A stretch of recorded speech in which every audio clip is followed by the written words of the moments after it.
Once upon a time, a long time ago, although after you hear the story, you will have to determine for yourself how far away and how long ago. There was a sultan who lived in a gold palace,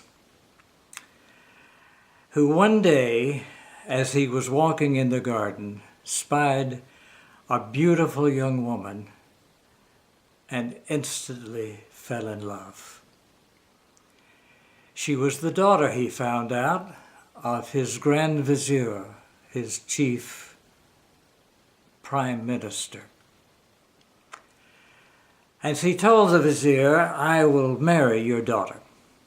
The Vizier was ecstatic to be able to be tied into the royal family. And he immediately went to his daughter and shared with her the good news. But to his surprise, his daughter said no. "What do you mean no? Don't you know what this means? The wealth, the position, the power that you will have, and I. And also, by the way, if you don't accept, he could easily cut my head off." But his daughter was very strong-willed. She said, "No, I'll not marry him." And so they argued. For 2 days and nights they argued. And finally, the daughter said, "All right, I will marry him on one condition." "Oh, no, you cannot put condition. He's the Sultan." "One condition." "What is it?" "You must go to the Sultan and tell him that I will marry him on the condition that he learn a trade. Because something might happen. He might not always be a sultan, and he needs to be able to make a living." Her father trembled as he approached the Sultan and shared the condition that the daughter had made. And to his surprise, the Sultan thought about it for a moment and said, "I think maybe your daughter is as wise as she is beautiful. I will do it."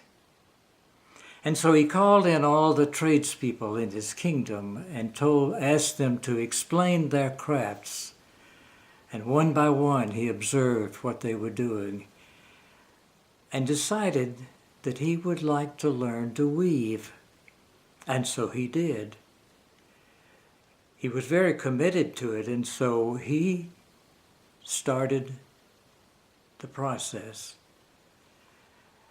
And as time went on, he chose to weave a small tapestry with a dark green background for the forest, and in the center, a beautiful red rose, which he presented to his bride-to-be on their wedding day. And she consented, and they were married. And they were very happy. The Sultan admired her insight and her judgment and relied on her a lot of different things.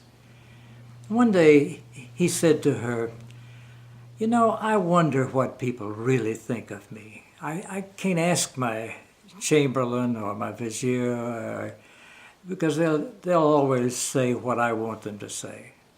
But how can I be sure what people think?" Zakia, his wife, said, "It is said that in order to understand a person, you need to walk in their shoes and eat at their table. Why not disguise yourself as a commoner and go out among the people and listen to them?" He thought that was a good idea. So he summoned a couple of his ministers, the chamberlain and another minister, and said, "The three of us will go out and mingle with the people." The other two were a little reluctant because they were used to living in the palace in luxury and apart from the common people. But they accompanied him. And they spent all morning in the marketplace listening and talking with people. Along about lunchtime, the chamberlain said, "Well, it's getting time to eat. I propose that we go back to the castle." And the Sultan said, "No. One of the things I've heard as I've been listening to people, is that there's a very special restaurant. I'd like to try that. I'd like to eat with the people."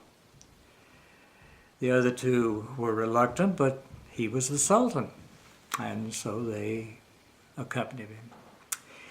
They came up to the entrance of the restaurant, and as they were about to knock on the door, a trap door released, and the three of them fell deep down into a pit.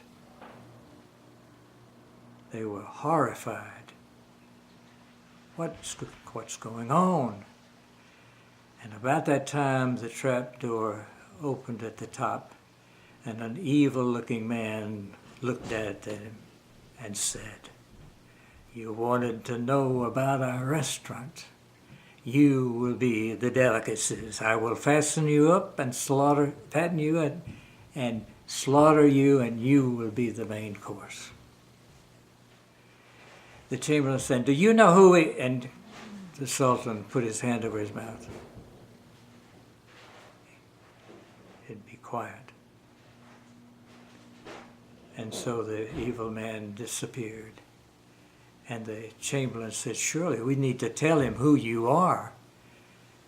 And the Sultan said, "Are you out of your mind? You tell him who we are and he'll kill us for sure. We've got to think of a way out." So he thought. A while later, when the man opened the door to let some food down, the Sultan said, "My good man, I know it's money that you're really after.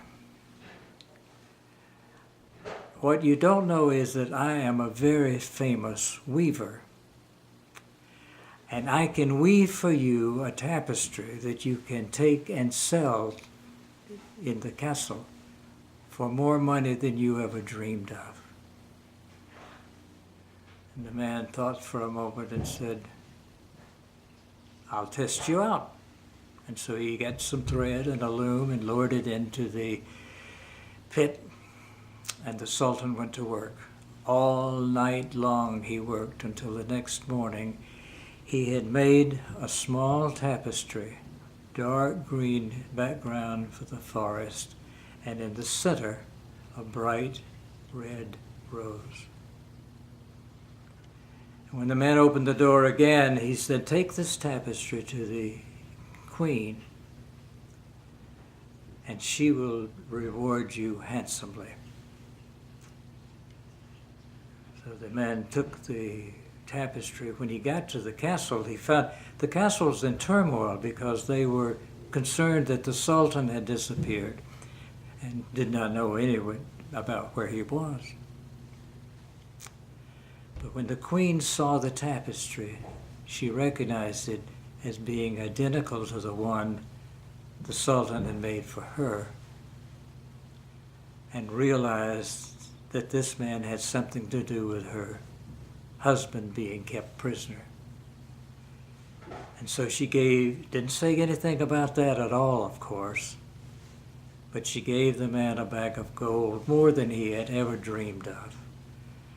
And when he left, she had a couple of her soldiers follow him, which they did, listened to a conversation between him and the Sultan, sized up the situation, came back and reported to the Queen, who mounted her horse and led the charge, and she and her troops surrounded the restaurant, captured the evil man, freed the Sultan and his advisor. The Sultan returned to the castle, embraced his wife, and they lived together ever after. Now, isn't that a good story? It's a story that comes out of Morocco.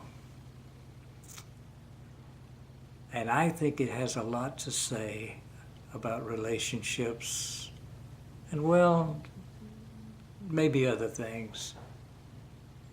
But I'd like for you to think about it. Thank you for listening.